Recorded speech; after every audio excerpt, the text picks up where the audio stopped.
السلام علیکم پیارے دوستو، اللہ کے پیغمبر حضرت محمد مصطفیٰ صلی اللہ تعالیٰ علیہ وسلم کے ابتدائی ایام میں کفار مکہ آپ صلی اللہ تعالیٰ علیہ وسلم کو ہر وقت تکلیف دیتے تھے۔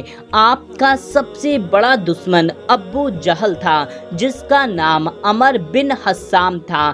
یہ قریشی سردار تھا اور مکہ میں ہر کوئی اس کو جانتا تھا۔ یہ آپ کا سب سے بڑا مخالف بن گیا، حالانکہ اس کے پاس کتاب کا بڑا علم تھا۔ اس کو سب نشانیوں سے معلوم ہو گیا تھا کہ یہ اللہ کے سچے نبی ہیں اور دین اسلام صحیح مذہب ہے، مگر وہ حشر اور گھمنڈ کی وجہ سے اسلام قبول نہیں کرتا تھا کہ محمد صلی اللہ تعالیٰ علیہ وسلم کی غلامی کرنی پڑے گی، عام انسانوں کی طرح بن کر رہنا پڑے گا۔ اسلام سب کو برابری کا دست دیتا ہے اور کوئی سردار کسی غلام پر ظلم نہیں کر سکتا۔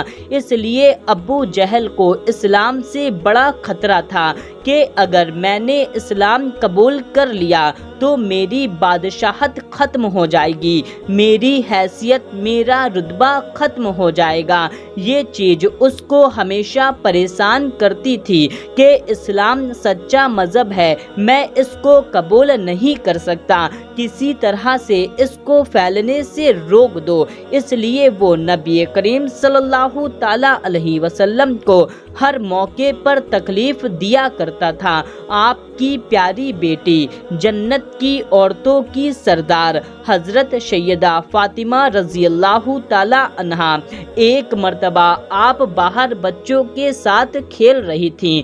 اس وقت آپ کی مبارک عمر 5 سال کی تھی۔ ابو جہل غصے سے بھرا ہوا کہیں سے آ رہا تھا تو اس نے دیکھا کہ محمد صلی اللہ تعالیٰ علیہ وسلم کی بیٹی کھیل رہی ہے، تو اس بخت نے اس بچی کو ایک زوردار تھپڑ مار دیا۔ یہ ایسا ظلم تھا کہ زمین و آسمان کانپ اٹھے۔ پیاری بچی کو، جس کی عمر صرف 5 سال ہے، انہیں زور سے تھپڑ مار دیا۔ سیدہ فاطمہ روتی ہوئی نبی کریم صلی اللہ تعالیٰ علیہ وسلم کے پاس پہنچی۔ نبی پاک پہلے سے ہی اس بچی سے محبت کرتے تھے، کبھی اس کو اپنی نظروں سے اوجھل نہ ہونے دیتے۔ حالانکہ عرب میں رواج تھا کہ بچہ پیدا ہوتے ہی دائی کے سپرد کر دیا جاتا، مگر نبی کریم صلی اللہ تعالیٰ علیہ وسلم نے اپنی پیاری بیٹی کو کبھی بھی اپنے آنکھ سے اوجھل نہ ہونے دیا، کسی دائی کے سپرد نہ کیا۔ یہ وہ بیٹی ہیں جن کے بارے میں پہلے سے ہی بشارت دی گئی ہے کہ یہ فاطمہ جنت کی عورتوں کی سردار ہیں۔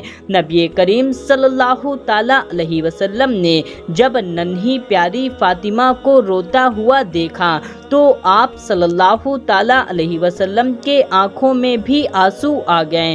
انہوں نے اپنی پیاری بیٹی سے کہا، اے بیٹی، اپنا واقعہ لے کر سردار ابو سفیان کے پاس جاؤ، وہ تمہاری مدد کریں گے۔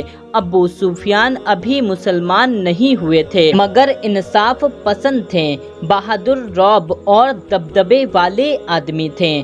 چنانچہ یہ حضرت فاطمہ اپنا واقعہ لے کر کے ابو سفیان کی عدالت میں پہنچ گئیں۔ جب ابو سفیان نے یہ حالت دیکھی کہ ابو جہل نے پیاری پھول جیسی بچی کو بغیر کسی وجہ سے منہ پر زوردار تھپڑ مارا ہے، جبکہ اس بچی نے ان کو کچھ بھی نہیں کہا تھا، بلکہ یہ تو گلی میں کھیل رہی تھیں، یہ سب سننے کے بعد وہ اسی وقت اپنی جگہ سے اٹھے، اپنے سارے کام چھوڑ کر کے بی بی فاطمہ کو ساتھ لیا اور ابو جہل کے پاس پہنچ گئے۔ ابو جہل اس وقت اپنی عیاشیوں اور سرداروں سے گپ سپ میں مشغول تھا، اپنی مسند پر ٹیک لگا کر ہنس رہا تھا۔ اسی دوران ابو سفیان حضرت فاطمہ فاطمہ کی انگلی پکڑے ہوئے اس محفل میں داخل ہو گئے اور پورے جلال کے ساتھ ابو جہل کے سامنے پہنچ گئے۔ حضرت فاطمہ کو حکم دیا، بی بی اس کو تم بھی اسی طرح سے تھپڑ مارو جس طرح سے اس نے تمہیں مارا ہے۔ تمہیں ڈرنے کی ضرورت نہیں ہے، اگر یہ تم کو نقصان پہنچائے گا تو میں اس سے خود نپٹ لوں گا۔ ابو جہل ڈر گیا اور اپنی جگہ بیٹھا رہا۔ حضرت فاطمہ نے ایک تھپڑ مارا اور خوشی خوشی اپنے گھر آ گئیں، اور یہ دیکھ کر کے نبی کریم صلی اللہ تعالیٰ علیہ وسلم بھی بہت خوش ہوئے اور دعا کی، یا اللہ ابو سفیان کے اس احسان کو کبھی مت بھلانا۔ یہ دعا ابو سفیان کے حق میں اس قدر قبول ہوئی کہ جب فتح مکہ ہوا تو ابو سفیان نے اسلام قبول کر لیا، مگر وہ ابو جہل جو نبی کریم صلی اللہ تعالیٰ علیہ وسلم کو تکلیف پہنچاتا رہا، وہ بدر کے میدان میں جلیل و خوار ہو کر جہنم واصل ہو گیا۔ اس کے علاوہ بھی اس کے بہت سارے واقعات مشہور ہیں جس میں اس نے نبی کریم صلی اللہ تعالیٰ علیہ وسلم کو تکلیف پہنچائی ہے۔ اسی طرح سے ایک واقعہ اور ہے کہ جب ایک مرتبہ نبی کریم صلی اللہ تعالیٰ علیہ وسلم بیت اللہ شریف کے پاس نماز ادا کر رہے تھے تو ابو جہل کو شرارت سوچی۔ اس نے چند شرارتی لڑکوں کو اکٹھا کیا اور کہا کہ مکہ سے باہر ایک جگہ پر اونٹ کو ذبح کیا گیا ہے، وہاں پر اونٹ کی اوجھڑی رکھی ہوئی ہے، کیا تم میں سے کوئی ہے جو اس اوجھڑی کو اٹھا کر لائے اور محمد کے نیچے رکھ دے جب وہ اپنا سر جھکائیں؟ نعوذ باللہ۔ ایک لڑکے نے حامی بھر لی اور ابو جہل نے اسے معاوضہ دینے کا بھی وعدہ کر لیا۔ جب وہ لڑکا روانہ ہو گیا تو ابو جہل نے وہاں پر چند اور سرداروں کو اکٹھا کر لیا۔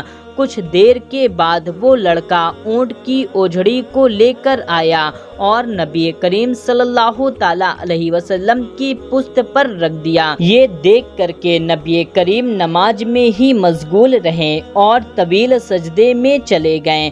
یہ دیکھ کر ابو جہل اور وہاں پر جو سردار تھے سب ٹھاکے مار کر کے ہنسنے لگے۔ یہ خبر پورے مکہ میں پھیل گئی کہ ابو جہل نے محمد صلی اللہ تعالیٰ علیہ وسلم کے ساتھ ایسا کیا۔ جب یہ خبر حضرت فاطمہ رضی اللہ تعالیٰ عنہا نے سنی تو اس وقت ان کی عمر مبارک 8 سال کی تھی۔ وہ دوڑتی ہوئی آئیں اور اپنے دوپٹے سے اس اوجھڑی کو پکڑ کے ہٹا دیا۔ پھر نبی کریم صلی اللہ تعالیٰ علیہ وسلم نے اپنی نماز مکمل کر لی اور اس شخص کے لیے بد دعا کر دی۔ جو لڑکا اوجھڑی لے کر آیا تھا اچانک اس کے دونوں ہاتھ پیر لمبے ہونے لگے اور ہاتھ پیروں نے اس کے پورے جسم کو پکڑ لیا، جس سے اس کی دردناک موت ہو گئی۔ یہ سب دیکھ کر کے ابو جہل کی آنکھیں بالکل بھی نہیں کھلی۔ دوستو، ابو جہل کو اس لیے ابو جہل کہا جاتا ہے کیونکہ وہ سب سے بڑا جاہل تھا، جس کی آنکھوں کے سامنے اتنی کرامت ہوئی، جس کی آنکھوں کے سامنے سچائی موجود تھی۔ اس نے اس سچائی کو دیکھ کر کے اپنی آنکھیں ہی بند کر لی، اسی لیے اسے ابو جہل کہا جاتا ہے۔ پیارے دوستو، یہ واقعہ آپ کو کیسا لگا کمنٹ کر کے ہمیں ضرور بتائیں، اور سچے عاشقان رسول کمنٹ میں یا رسول اللہ ضرور لکھیں تاکہ ہمیں بھی معلوم چل سکے کہ کتنے عاشقان رسول اس ویڈیو کو دیکھ رہے ہیں، اور نبی کریم صلی اللہ تعالیٰ علیہ وسلم سے محبت کرنے والے لوگ اس ویڈیو کو ایک لائک کر دیجئے، چینل کو سبسکرائب کر لیجئے۔ ملتے ہیں تب تک کے لیے، اللہ حافظ۔